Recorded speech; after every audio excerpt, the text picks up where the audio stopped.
할렐루야. 오늘은 오순절 이렇게도 부르는 성령 강림주일입니다.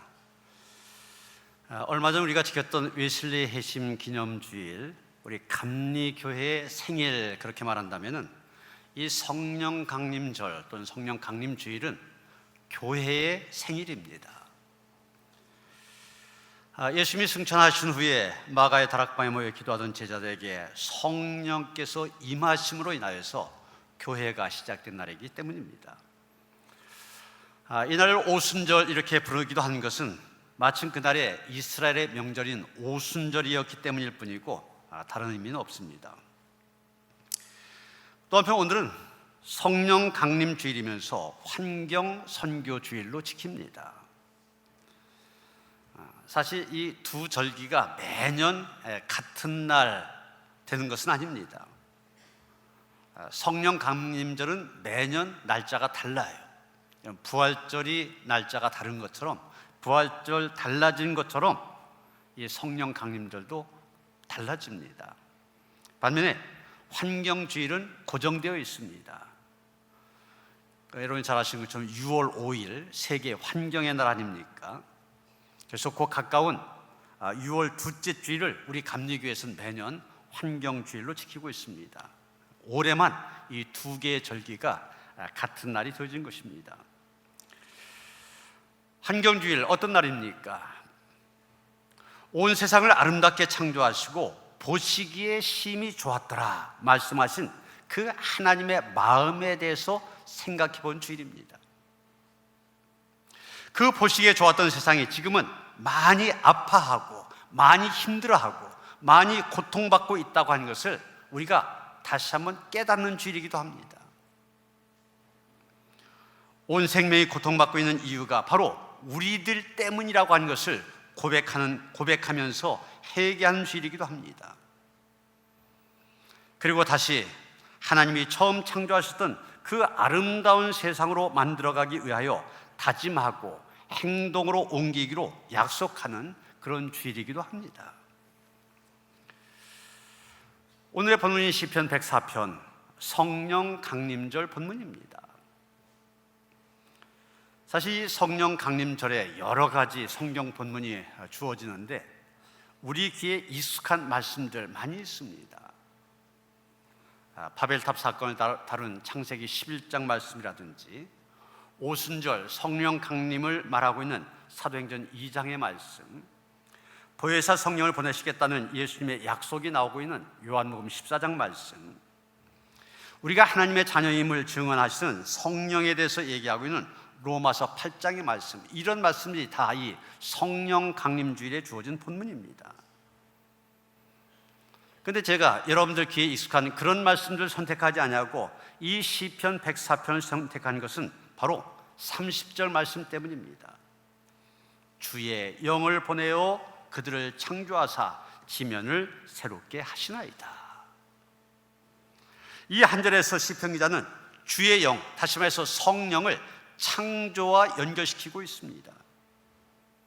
환경 문제라고 하는 것이 결국 하나님의 창조와 관련이 되어 있지 않습니까? 바로 이 본문이 성령과 환경이라고 하는 두 가지의 주제를 연결시키고 있기 때문에 오늘 이 두 절기가 겹쳐지면서 오늘의 본문으로 정한 것입니다. 여러분, 오늘 본문이 시작된 24절 말씀, 어떤 말씀으로 시작되고 있습니까? 여호와여, 주께서 하신 일이 어찌 그리 많은지요. 주께서 지혜로 그들을 다 지으셨으니 주께서 지으신 것들이 땅에 가득하니이다. 여러분, 주께서 지혜로 그들을 지으셨으니 주께서 지으신 것이 땅에 가득하다. 하나님의 창조에 대해서 얘기하고 있지 않습니까? 여러분, 본문 바로 앞에 이 시편 104편 전반부를 보면은 이 시편 기자는 너무나 소박하고 너무나 일상적인 것 가운데서 하나님이 창조하신 것들, 이런 것들을 발견하고 찬양하고 있는 모습을 보게 됩니다. 골짜기에 흐르는 물, 나무 사이에서 지저귀는 새, 풀과 채소를 자라게 하신 것, 새들이 나무 사이에 깃들이게 하신 것, 높은 산에는 사냥이 있고 심지어 너구를 위하여 바위를 두신 것, 이런 우리 주변에서 쉽게 볼 수 있는 것들, 어떻게 보면 시시콜콜한 것들, 그런 것들을 보면서 하나님의 위대하신 창조에 대해서 찬양하고 있는 것을 보게 됩니다. 여러분, 이런 내용의 창조 과정을 구체적으로 설명하고 있는 창세기 1장에 가서 보면은 우리는 거기에서 하나님의 탄성 소리를 듣게 됩니다. 잘 구분하셔야 됩니다. 탄식한 소리가 아닙니다. 탄성의 소리를 발하신 걸 보게 됩니다. 어떻게 하십니까? 이 세상 모든 만물들 다 지어 놓으셨습니다. 당신이 지어놓고 당신이 보시니까 너무나 아름답고 너무 좋으셨습니다. 그래서 하나님께서 탄성을 바라신 겁니다. 소리를 지으신 겁니다. 심히 좋다. It is very good. 이 땅에 나무며 풀이며 꽃이며 채소며 열매 맺는 나무들이 가득하고 풍성한 모습을 보시며 기뻐하셨습니다. 바다에 각종 물고기가 가득하고 강이며 냇가에 각종 생물이 충만하고 하늘에 각종 새들이 아무런 방해도 받지 않고 풍성한 생을 누리는 그런 모습을 보면서 하나님은 기뻐하셨습니다. 각종 동물들이 산에 숲에 들에 가득하여 저마다 있는 자리에서 그 삶을 누리며 살아가는 모습 보면서 하나님 기뻐하셨습니다. 요즘 매스컴에서 자주 듣는 용어 가운데 하나가 생태계, 이런 말 아닙니까? 살아있는 생물들과 이들의 삶의 공간으로서 환경 전체를 가리켜서 생태계, 이렇게 말합니다. 다시 말해서 하나님께서는 바로 이 생태계 전체가 하나님이 원하신 대로 건강하게 작동하고 있는 그런 모습을 보면서 좋다, 심히 좋다, 그렇게 말씀하셨던 것입니다. 그런데 여러분, 우리가 여기서 잊어서는 안 될 것이 하나 있는데, 바로 이 생태계가, 이런 쉽게 말하면 이 모든 자연이 하나님의 작품이라는 사실입니다. 하나님께서 뜻하신 대로, 하나님께서 그 놀라운 솜씨로 그 누구도 흉내낼 수 없는 정말 걸작품을 만드셨습니다. 그것이 바로 이 우주 자연이면서 이 생태계입니다. 하나님께서 자기 자신이 만든 것 보고 치고 너무 만족하여서 소리치신 것입니다. 심히 좋다고 탄성을 바라신 겁니다. 그런데 문제가 생겼습니다. 마치 농부가 잘 가꿔 놓은 채소밭에 개 한 마리가 뛰어들어가 난장판을 만들어 놓는 것처럼 하나님께서 만들어 놓으신 걸작품 중에 걸작품인 이 생태계를 인간이 망가뜨리고 엉망으로 만들어가고 있는 것입니다. 창세기 1장 11절에 보면 하나님께서는 땅은 풀과 씨 맺는 채소와 각기 종류대로 씨 가진 열매 맺는 나무를 내라 명령을 하셨습니다. 그런데 지금 그 땅이 어떻게 됐습니까? 오염이 되었습니다. 하나님의 그 명령을 이해하기 어려울 정도로 엉망이 되어 있습니다. 창세기 1장 20절에 보면 물들은 생물을 번성하게 하라, 땅 위에 하늘의 궁창에는 새가 나르라 또 명령하셨습니다. 그런데 지금 어떻습니까? 물이 오염되어서 생물이 하나씩 둘씩 병들고 죽어가고 있습니다. 공기가 오염되어 새들이 다 떠나가고 있습니다. 로마서 8장 22절에 보면 피조물이 다 이제까지 함께 탄식하며 함께 고통을 겪고 있는 것을 우리가 아느니라, 이렇게 말하고 있는데, 지금 이 생태계 안에 있는 모든 생물과 무생물들, 바울의 말처럼 지금 탄식하면서 큰 고통을 겪고 있는 것입니다. 최근 우리는 기후위기라는 말 많이 들을 뿐만이 아니라 우리가 온몸으로 체험하고 있지 않습니까? 폭설이라는 말로 끊치지 않고 요즘엔 유례 없는 폭설 그럽니다. 유례 없는 폭우, 유례 없는 폭염. 여러분, 이런 말들이 보시는 것처럼 신문기사, 텔레비, 뉴스 헤드라인을 장식하고 있잖아요. 지난해 2024년은 기록상 가장 더운 해가 될 거다, 유엔에서 그런 평가를 내렸습니다. 지난해 아시아, 유럽, 아프리카 일부 국가에서 기온이 50도가 넘어선 경우 여러 차례 있었습니다. 특히 인도네시아 같은 경우 122일이면 석 달이잖아요. 넉 달 아닙니까? 1년 12달 중에 넉 달 엄청난 더위 때문에 고생했다는 거예요. 세계 곳곳에서 가뭄이 심해지면서 대형 산불로 이어진 경우가 많았습니다. 작년에 미국도 그랬지만 우리나라도 지난 3월 말 경북 지역 곳곳을 덮친 역사상, 이것도 역사상입니다. 유례없는 최악의 산불. 많은 분들이 목숨을 잃었고 집을 잃어버리고 농작물 다 타고 큰 피해를 봤잖아요. 지구의 온난화로 인하여서 해수의 온도가 올라가면서 치명적인 허리케인이 발생할 가능성도 높아졌습니다.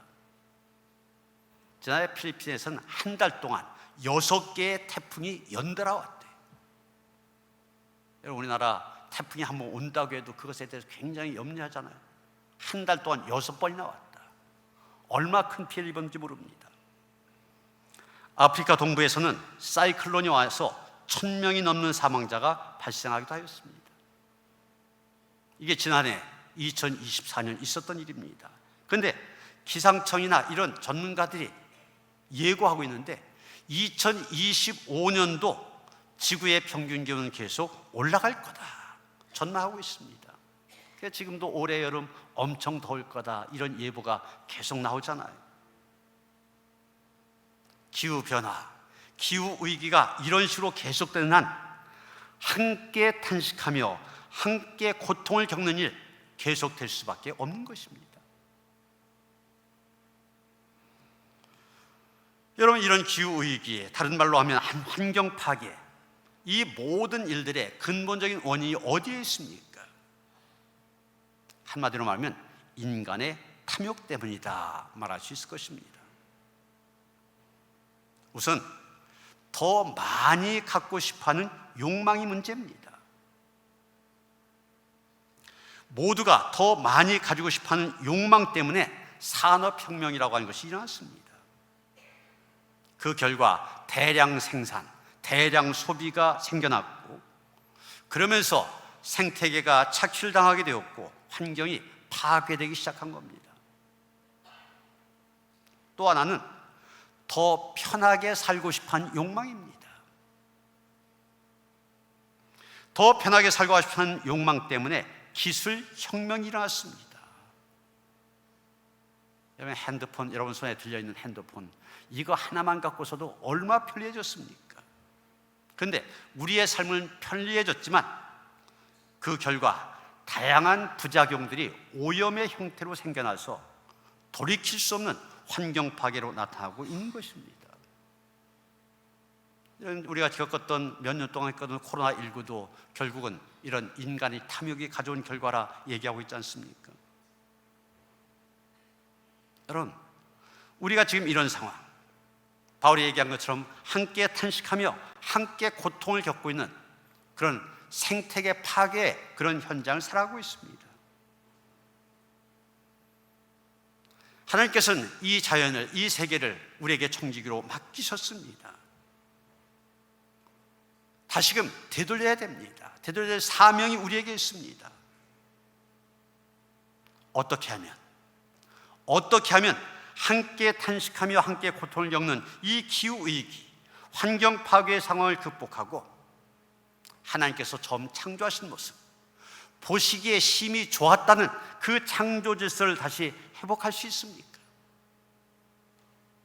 우리는 오늘 본문 30절에서 그 해결의 열쇠를 발견하게 됩니다.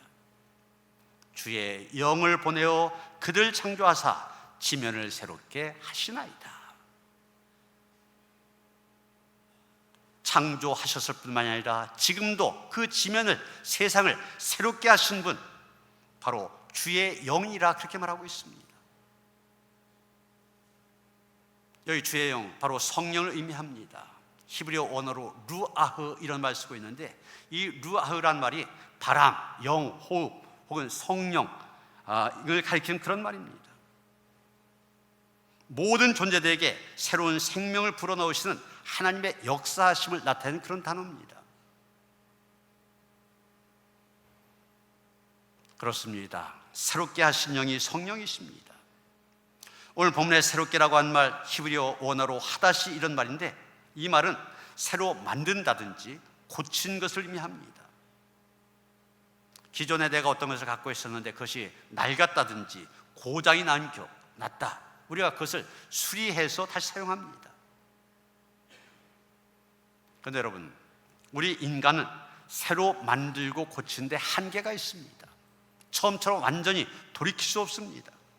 그러나 하나님의 손길은 완전하기 때문에 하나님께서 고치시면 처음처럼 완전해질 수가 있습니다. 하나님의 영이 함께 하시면 우리의 아프고 다친 마음 온전히 고침을 받을 수 있게 됩니다. 지치고 피곤한 우리의 영혼도 새롭게 될 수가 있습니다. 뿐만이 아니라 우리의 현실, 파괴된 생태계, 파괴된 하나님의 창조 세계, 처음처럼 회복이 되어질 수 있습니다.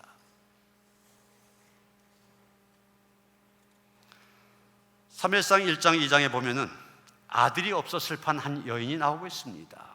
한나라고 한 여인, 자녀가 하나도 없음으로 인하여서 슬퍼했을 뿐만이 아니라 남편이 두 번째 부인을 얻었는데 그 부인은 계속해서 아이를 잘 낳습니다.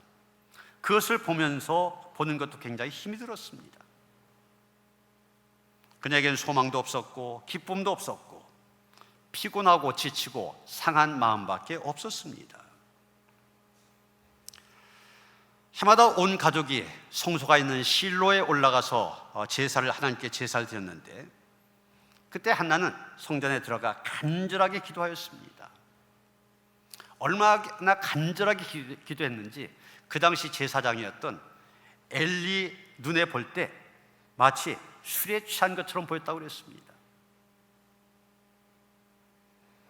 술에 취했다, 많이 본 말 아닙니까? 바로 오순절날 마가의 다락방에 성령께서 임하셨을 때 방언하던 제자들의 모습을 보고 어떤 사람들은 저 사람들 새 술에 취하였다, 조롱했습니다. 똑같은 장면 본 것 같지 않아요? 아마 주의 영이 그녀에게 임하였기 때문에 그런 모습을 보여줬을 거다 생각하게 됩니다. 여러분, 그렇게 아프고 괴로운 마음으로 간절히 하게 기도한 그녀에게 하나님께서는 은혜를 주시고 사매를 주셨습니다. 부족한 그녀에게 하나님께서는 필요를 채워주셨습니다. 그뿐 아닙니다. 사무엘상 2장 21절이면 이렇게 기록되어 있습니다. 여호와께서 한나를 돌보시사 그로 하여금 임신하여 세 아들과 두 딸을 낳게 하셨고 아이 사무엘은 여호와 앞에서 자라니라. 사무엘뿐만 아니라 다섯의 자녀를 더 주시며 한나의 마음에 만족과 기쁨을 주셨습니다. 진심으로 간구한 자에게 하나님께서는 성령으로 충만하게 채우십니다. 차고 넘치는 은혜를 베풀어 주십니다. 그러게 여러분, 우리의 상하고 피곤한 심령이 답답하고 아픈 가슴이 회복되고 주의 기쁨으로 충만하기 위해서는 우리에게도 성령의 충만함이 있어야만 됩니다. 성령께서 우리의 마음에 충만하게 임재하시도록 한나처럼 간절히 간구해야만 됩니다. 간구한 자에게 주의 영이 충만하게 임하실 것이며 우리의 몸과 마음, 영, 모든 것들 새롭게 창조하실 것입니다. 이런 믿는 우리에게 있어서 성령님의 도우심 절대적입니다. 성령님의 도우심이 없이는 아무것도 하지 못합니다. 이것이 성도의 삶입니다. 성령으로 말미암지 않고는 그 어떤 것도 되지 않습니다. 그런데 성령은 성령 자체가 바로 하나님이시고 동시에 하나님의 영이 되시기도 하십니다. 요한복음 3장 5절에 보면 예수님은 사람이 물과 성령으로 나지 아니하면 하나님 나라에 들어갈 수 없느니라고 하셨습니다. 사도행전 1장 8절에 보면 오직 성령이 너에게 임하시면 너희가 권능을 받는다고 하였습니다. 오늘 본문 30절에 보면 주의 영을 보내어 그들을 창조하사 지면을 새롭게 하시나이다 이렇게 말하고 있습니다. 여러분, 이 말씀들 종합해보면 어떤 뜻입니까? 오직 성령만이 사람들 한 사람 한 사람 새롭게 하실 뿐만이 아니라 세상도 새롭게 하신다는 것입니다. 그러게 오늘 말씀 있는 그대로 지면이 새로워진 것도, 사람이 거듭난 것도, 기력을 잃어버린 사람이 새 힘을 얻어 능력 있게 산 것 역시 성령을 받아야 된다는 것입니다. 그렇습니다. 성도는 성령을 받고 성령의 인도와 지시와 감동으로 살아야 됩니다. 창세기 41장 38절에 보면 애굽의 바로가 청년 요셉을 애굽의 국무총리로 발탁하면서 그 이유를 얘기하고 있습니다. 뭐라 하겠습니까? 바로가 그의 신하들에게 이르되 이와 같이 하나님의 영에 감동된 사람을 우리가 어찌 찾을 수 있으리요? 이제 갓 30이 넘은 총각, 그것도 남의 나라에 와서 종살이 하던 사람 요셉, 그가 애굽의 국무총리로 발탁된 이유 너무나 간단합니다. 전무후무한 외국인 총리 아닙니까? 그런 그가 어떻게 애굽의 총리가 될 수 있었습니까? 성령이 그에게 임하였기 때문입니다. 성령께서 임하시면 가능한 것입니다. 여러분, 다윗도 참 보잘것없는 존재였습니다. 베들레헴에서 양치는 2세 막내 아들.